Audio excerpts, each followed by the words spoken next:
Assalamualaikum warahmatullahi wabarakatuh. Shalom, Om Swastiastu, Namo Buddhaya, dan salam sejahtera untuk kita semua. Alhamdulillahirrabbilalamin. Puji syukur kita panjatkan kehadirat Allah Subhanahu wa Ta'ala yang telah memberikan kita kesempatan sehingga kita dapat melaksanakan presentasi pada kali ini.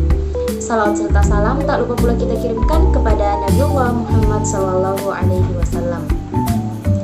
Baik, kami dari kelompok 5 akan mempresentasikan materi mengenai emosi. Nah, adapun pokok pembahasan yang akan kami bahas pada presentasi kali ini yaitu yang pertama mengenai komponen utama sediaan emosi dan yang kedua mengenai metode pembuatan emosi. Baik, sebelum kami masuk pada pembahasan, izinkan kami memperkenalkan diri terlebih dahulu.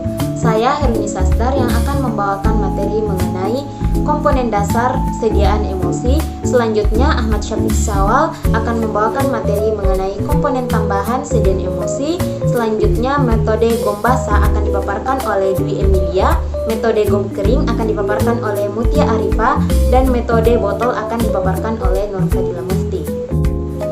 Baik, langsung saja kita masuk pada pembahasan. Yang pertama, pembahasan mengenai komponen dasar sediaan emosi. Komponen dasar adalah bahan pembentuk emosi yang harus terdapat dalam emosi.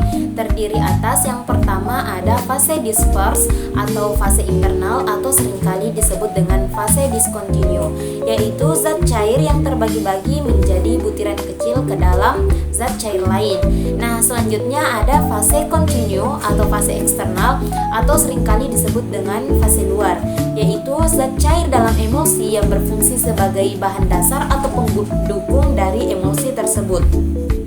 Nah, selanjutnya ada emulgator. Emulgator adalah bagian dari emulsi yang berfungsi untuk menstabilkan emulsi. Nah, emulgator ini ada dua bentuk. Yang pertama emulgator alam dan emulgator buatan. Nah, emulgator alam contohnya seperti dari tumbuh-tumbuhan ada gom Arab, agar-agar. Nah, dari hewan ada gelatin, kuning telur, kasein, dan adepslanae. Jika dari tanah dan mineral ada vegum atau magnesium aluminium silikat. Nah, selanjutnya ada emulgator buatan seperti sabun, Twin 20, Twin 40, Twin 60, dan Twin 80. Dan ada juga span 20, span 40, dan span 80. Selanjutnya, komponen tambahan sediaan emosi yang akan dibawakan oleh Saudara Ahmad Syafiq Syawal. Kepadanya disilakan.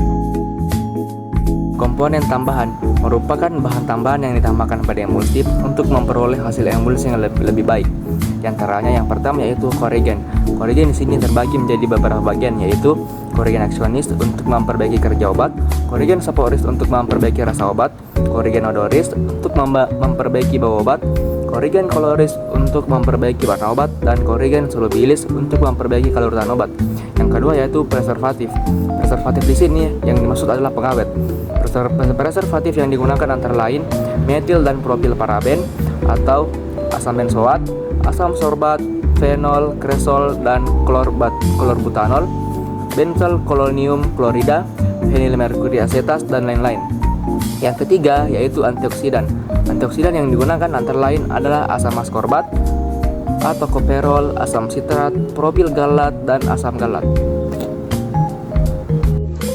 Selanjutnya materi mengenai metode gom basah akan disampaikan oleh Saudari Dwi Emilia. Kepadanya dipersilakan.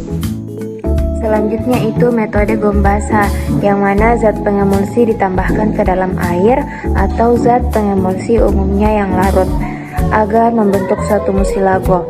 Kemudian perlahan-lahan minyak dicampurkan untuk membentuk suatu emulsi. Setelah itu baru diencerkan dengan sisa air. Saya kembalikan ke moderator.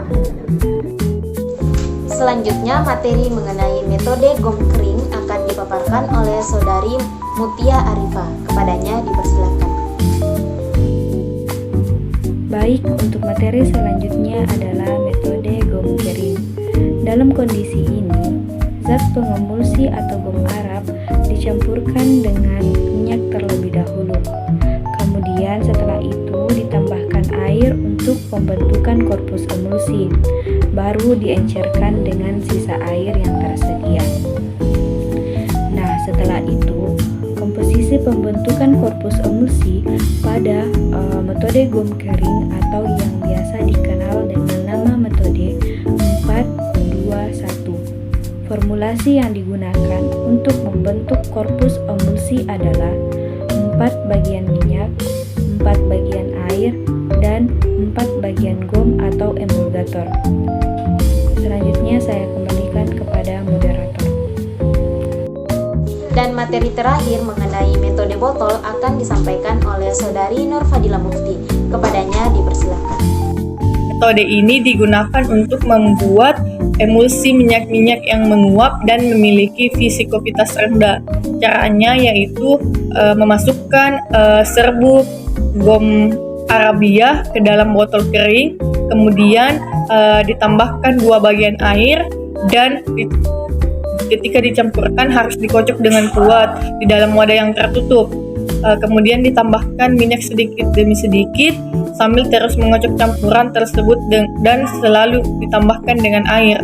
Jika semua air telah ditambahkan, basis emulsi yang terbentuk bisa diencerkan pula kembali dengan air sesuai volume yang dikehendaki. Terima kasih, itulah tadi pemaparan dari kelompok kami mengenai komponen utama sajian emulsi dan metode pembuatan emulsi. Kami ucapkan banyak terima kasih kepada teman-teman yang telah menyimak video presentasi dari kelompok kami, dan mohon maaf apabila ada salah kata dan kalimat. Minallahi musta'an walil iklan. Wassalamualaikum warahmatullahi wabarakatuh.